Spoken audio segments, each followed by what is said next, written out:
சொந்த காசில் சூனியம் வச்சது அப்படிங்கிறது இதுவாக தான் இருக்கும்.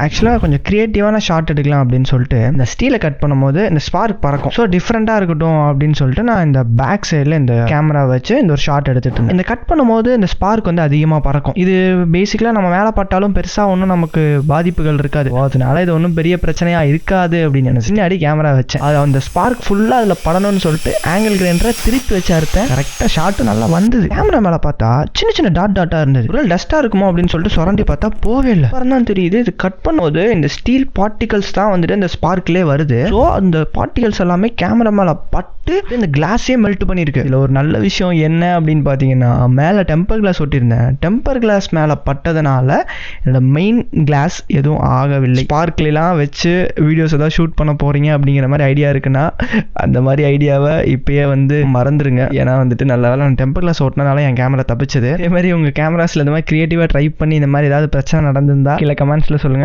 உங்களை அடுத்த வீடியோவில் மீட் பண்ணுறேன்.